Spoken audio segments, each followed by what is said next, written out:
नमस्कार, मी अमृत, मी वैभव, मी ओम. द्वितीय वर्ष BMS विद्यार्थी होतो आम्ही. आणि आज आपण कल्पना निर्माण रसशास्त्र वैशिष्ट्य कल्पना यामधील दुसऱ्या भागामध्ये जी स्नेह कल्पना दिलेली आहे आपल्याला, कल्पना निर्माण 2च्या अंतर्गत. तर स्नेह कल्पनामधले किती चतुर्विध स्नेह सांगितले: तूप, तेल, मज्जा आणि वसा. तर आपण जास्त कुठले वापरतो? तूप आणि तेल. तूप आणि तेल. तर तूप आणि आज आपण आपल्या तेलाचा विषय जास्त वर्णित करत आहोत. सर्व तेलामध्ये तीळ तेल हे श्रेष्ठ व सर्व गुण आहे, परंतु त्यामध्ये काही अल्प प्रमाणात दोष आढळतातच. म्हणून स्नेहपाक करण्यापूर्वी त्यांचे दोष करणे आवश्यक आहे. थोडक्यात सर्वश्रेष्ठ करण्याच्या क्रियेला मूर्छना संस्कार असे म्हणता येईल. मूर्छना संस्कारामुळे तेलामधील गंधदोष नाहीसा होतो व ते वीर्यवान तथा अधिक सुखदायक होते. यामुळे त्याच्या अल्प मात्रेच्या उपयोगाने देखील ते प्रभावी ठरते व रुग्णाच्या व्याधीक्षमत्व कमी करते. आणि तेल मूर्छनेसाठी आपण पुढील प्रमाणे औषधी घटक द्रव्ये घेतलेले आहेत: हरिद्रा, मंजिष्ठा, लौद्र, मुस्ता, आमलकी, बेडा, हिरडा, केवडा, वटांकुर, वाळा, कमळाचे देठ आणि कुमारी हे सर्व आपण भरड चूर्ण स्वरूपात घेतलेले आहेत. स्नेहपाक कल्पनेसाठी 1:4:16 असे प्रमाण सांगितलेले आहे.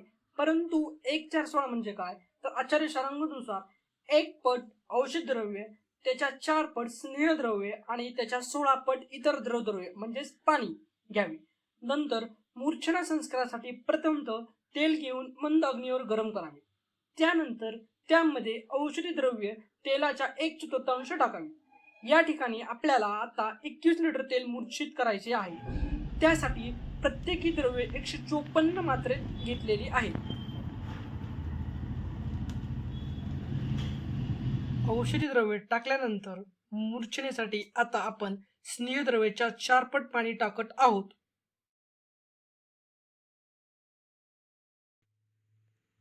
तेल मूर्छनेसाठी लागणारे सर्व औषधी द्रव्ये आपण योग्य मात्रेत ग्रंथानुसार यात घातलेली आहेत. परंतु वैशिष्ट्य रत्नावलीनुसार मंजिष्ठा या औषधी द्रव्याचे प्रमाण अधिक सांगितलेले आहे, तर आपण त्यामध्ये अधिकची मंजिष्ठा टाकून घेत आहोत.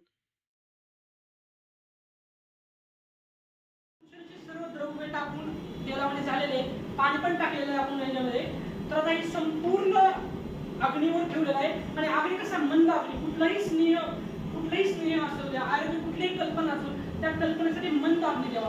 मंद अग्नी कास द्यावा, कारण मंद अग्नी दिल्यावरती कुठल्याही औषधी द्रव्यातील जे वीर्य असतो, ते वीर्याचा रुग्णावरती होणारा प्रभाव आहे ना, तो चांगला होतो. जे वीर्य औषधीचं मंद अग्नीवरती चांगलं होतं आणि ते एकदम जळून जात नाही. जर अग्नी तीव्र ठेवला तर ते वीर्य तिथं जळून जाऊ शकतं आणि ते औषध द्रव्य वीर्यहीन होऊ शकते. मग त्यासाठी आपण एक मंद अग्नीवरती सर्व मिश्रण कंप्लीट 12 ते 14 तास ठेवणार आहोत. तर पुन्हा भेटूया 12 ते 14 तासानंतर.